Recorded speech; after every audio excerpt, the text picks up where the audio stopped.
Chapter 7.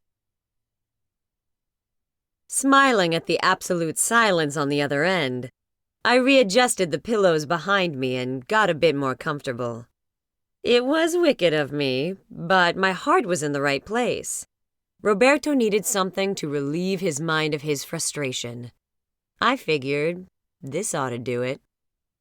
He cleared his throat. What did you have in mind?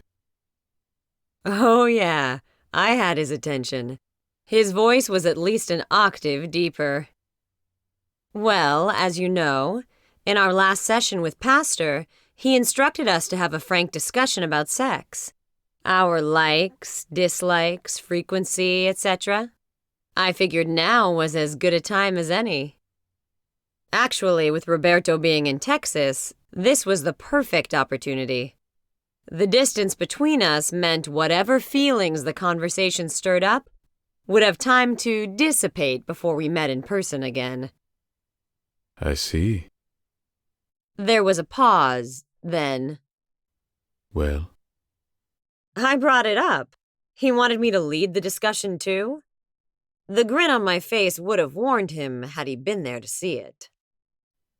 So, how do you like it? I asked, letting my voice go soft and husky. with you, any way I can get it, and as often as you'll give it to me. His voice was low, deep. My breath hitched, and I bit back a moan. And if I say hard and deep, and as much as you can handle? Roberto let loose with a string of Spanish. The only word I recognized was Dios, God. I laughed, unable to help myself. Woman, He growled. you're trying to kill me. I'm sorry. I gasped in between giggles. Just tell me you meant what you said. He ordered. I got an image, and the laughter turned to a moan.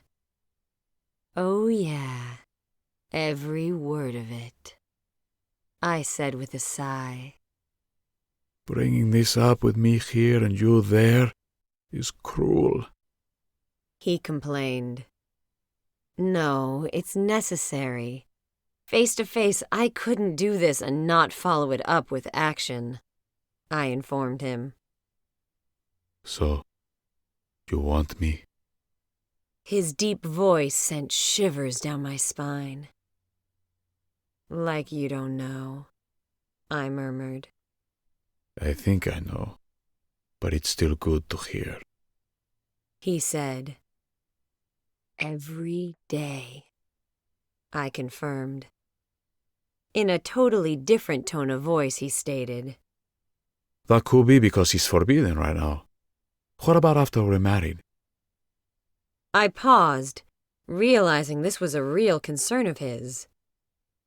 Like you once said, I give my body where I've already given my heart. As long as I know it's me you want, and not just any woman will do, you won't ever have to worry about being turned away.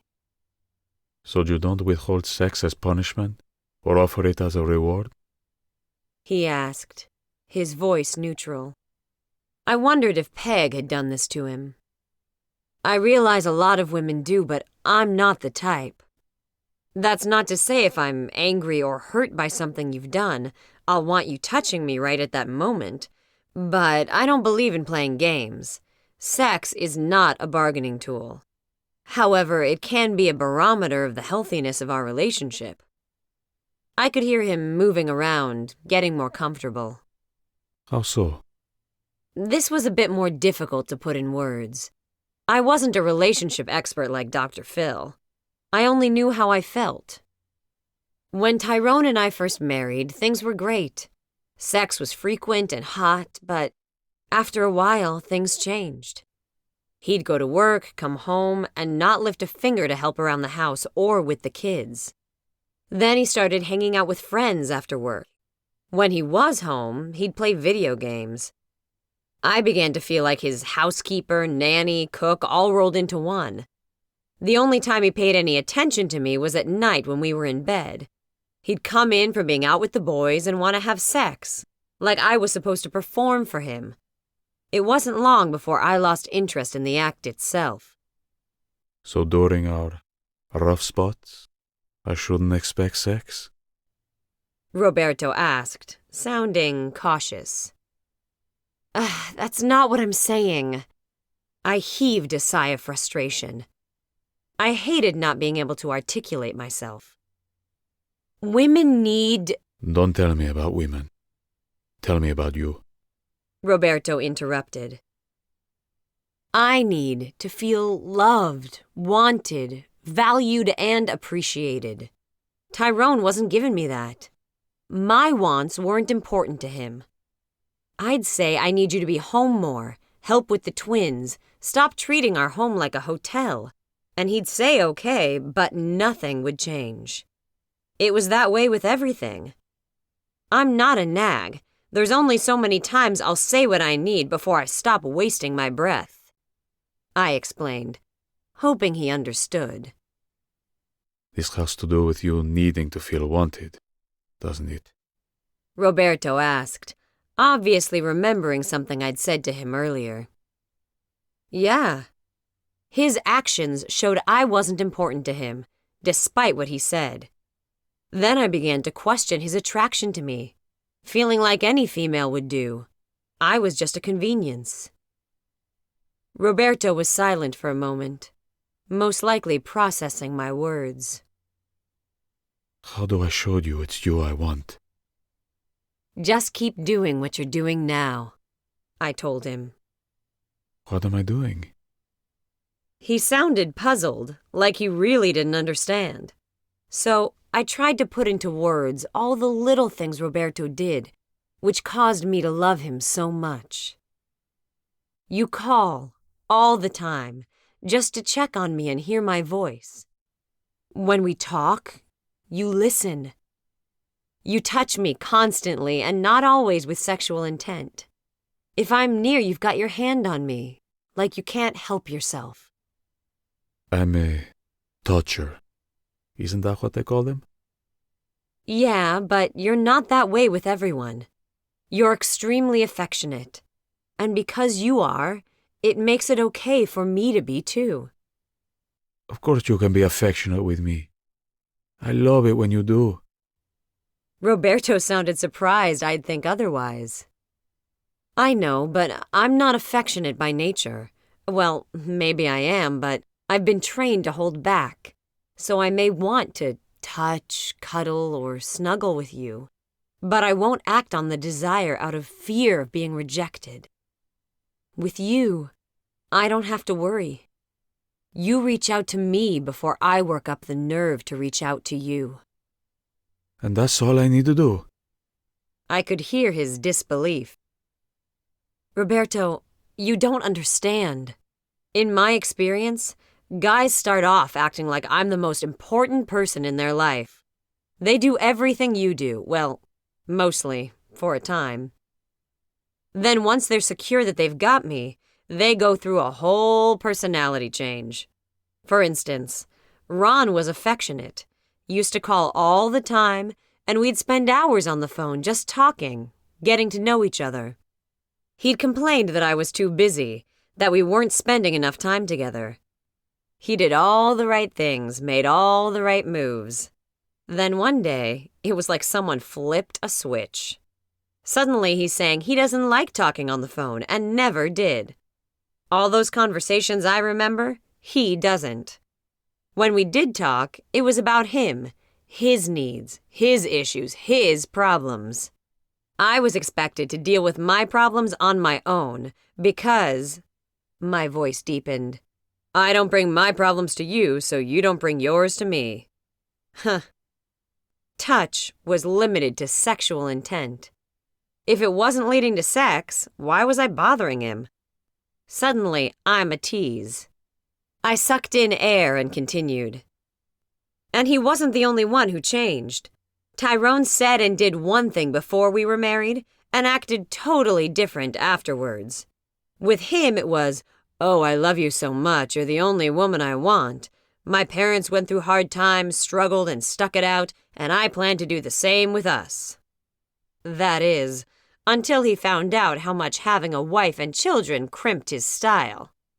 Then the only thing he wanted me for was sex, because it was good and readily available. By the time I finished speaking, my voice was heavily laced with bitterness. I took a deep, cleansing breath. I'm over it, I reminded myself. For perhaps the 100th time. I'd promised myself no more looking back. It's time to let it go. And you're afraid I'll do the same? Roberto stated quietly after my outpouring. As much as I hate to admit it, yes, a part of me is, I confessed. So, you need constant attention and affection to feel important to me. And in return? I stopped to consider carefully. I didn't want him to think I was negotiating for sex. The words suddenly came to me. You know how the word says you reap what you sow? Yes. Think of it this way. I need to feel loved and wanted. And one of the ways that happens for me is when you pay attention to me and are affectionate with me. There's a relationship counselor, I forget his name, who talks about love as bank accounts. The amount of attention and affection you give determines the amount in my account. It gives me something to give back. When you don't make any deposits, eventually my account runs dry, and there's nothing for me to draw on. When that happens, I become emotionally bankrupt and lose interest in everything, including sex. I didn't know if what I was saying made sense. I understand completely what you're saying. You're a giver. You give of yourself all the time. To me, the twins, your family, the church. But you need to get something in return. Yes, exactly.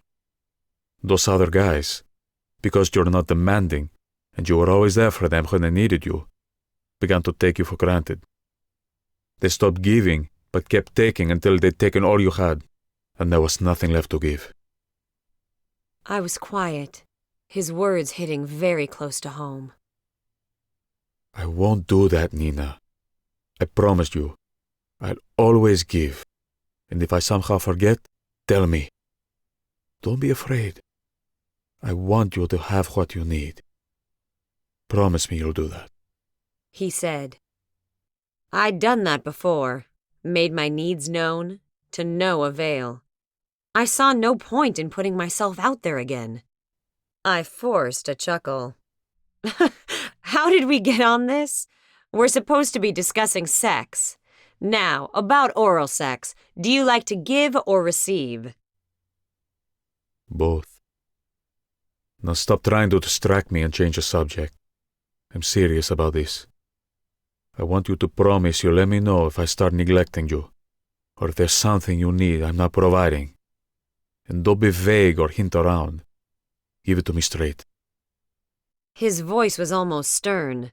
There'd be no more avoiding the topic. Heaving a deep sigh, I said, I tried before, Roberto. It doesn't work. All it had done was teach me my needs weren't important to a man, as long as he was getting what he wanted out of the relationship. Nina, it didn't work with them. I guarantee it will with me. There was such conviction in his tone. How can you be so sure? Because they didn't heed the warning and you left. I won't risk losing you. Nor if there's something I can do to prevent it. Now promise me. He demanded. That's what he says now, what they all say in the beginning, I thought. Past experience taught me it would do no good. However, Roberto had already proven himself different in so many ways. Hadn't I just told myself to let the past go? Not only that, but God had warned me not to make the man he brought into my life. At the time, it was Timothy, pay for the sins of others. Was that what I was doing with Roberto? Nina, please. I've already lost one wife because she said I didn't give her what she needed. I don't want to make the same mistake with you. He said earnestly. That's when I realized I wasn't the only one dealing with baggage. Roberto had been hurt too. You're right. I'm sorry. It's just hard. I learned my feelings, wants, and needs don't matter. They do to me, he said quietly. I promise I'll let you know when I need something you're not giving me. But Roberto, I won't push. And I'll only say it so many times, so you need to hear me. If not the first, definitely the second, because there probably won't be a third, I said. I can deal with that. As long as you make sure you have my full attention and know I hear you. Give me a chance to make it right. Don't shut me out. You women have this way of separating yourselves from a relationship without actually leaving. You just shut down. And most times we men don't even know what's happening. He complained. That's because most times you men don't care as long as the sex keeps coming and everything seems to be going well, I countered. Well, we're not going to be that way. We're going to keep praying together and talking out our problems while they're still small and fixable before they blow up. If it matters to you, then it matters to me. I hope you feel the same. I do. The moment felt solemn, like we just exchanged vows. As for sex, my body is yours. Don't ever be afraid to touch me or tell me you need loving. Isn't that what the Bible says? When you're married, your body is no longer your own? If you want me, say so. I don't care if it's early in the morning or late at night, or how tired I am. I'll take care of you. You mean that? I asked, hardly daring to believe. With everything that's within me. He said. So if you wake up one morning out of a sound sleep to my mouth on you, or me on top of your body riding you because I woke up needing you so bad I couldn't wait. I'll thank God for having such a sexy, sensual wife who takes pleasure in my body. And if you open your eyes to find me gliding slowly in and out of you while you slept? He asked. I felt my body go fluid at the thought. I loved early morning sex when the house was quiet, before the hustle and bustle of the day started. I might not let you out of bed when it was time, I informed him huskily. Roberto's voice deepened. Ah, sounds like you like the idea. I cleared my throat and shifted on the bed, squeezing my thighs together. Early morning loving? Yeah, I like that a lot. What about in the shower? Roberto, naked, with hot water streaming around us? Yes. My voice was hoarse. On the kitchen table, with my mouth buried between your thighs? I didn't know his voice could get that deep. He took my moan for a yes. Ugh. Against the wall? Bent over the couch with me behind you? I groped on the side table for the bottle sitting there and gulped down the cool water before holding it to my overly warm forehead. Roberto, please, stop. I won't be able to sleep tonight. But we have a mandate from the pastor to discuss this. Would you like it hard and fast, or slow and deep? If I drive into the hilt, then circle my hips, would it make you cry out? Or what about if I stroked quick and shallow, just past your entrance? Would that make you crazy? If I lifted your legs over my shoulders, so with each thrust I hit your cervix, would it cause you pain or make you scream? He paused. Nina, Dear God, he expected me to answer? Scream. That's my favorite position. I whispered, and he groaned. His voice lowered. will you let me tie you up and blindfold you? I bit back a whimper. Right then, he could do anything he wanted, and I'd let him. You like that, don't you? The thought of me in total control of your pleasure. He spoke into the silence. You know what I like? I shook my head, knowing he couldn't see me, but I was beyond speech. All I could do was pant as all of the oxygen was seemingly sucked from the room. You, on your hands and knees, the edge of the bed with me standing behind you. That way both my hands are free. I can play with your breasts and rub your clit while watching myself glide in and out of your body. I dropped the phone, grabbed a pillow, and yelled into it. When I put the phone back to my ear, Roberto was saying, Nina, baby, are you all right? You sound a bit stressed. I could hear the suppressed laughter in his voice.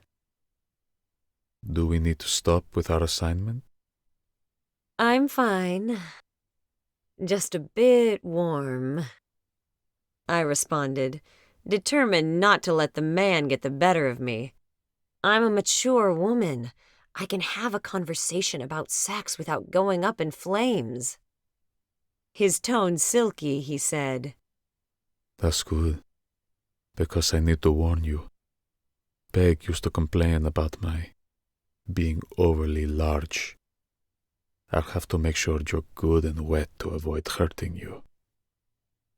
My eyes closed and my body shuddered as I mentally sent up a brief prayer for strength. Turning the tables, I said, I appreciate it. It's been so long since I last had sex. I'm sure I'm virgin tight, and I never was that large to begin with. It was his turn to swallow hard and groan. When are you coming home? Not soon enough, He muttered.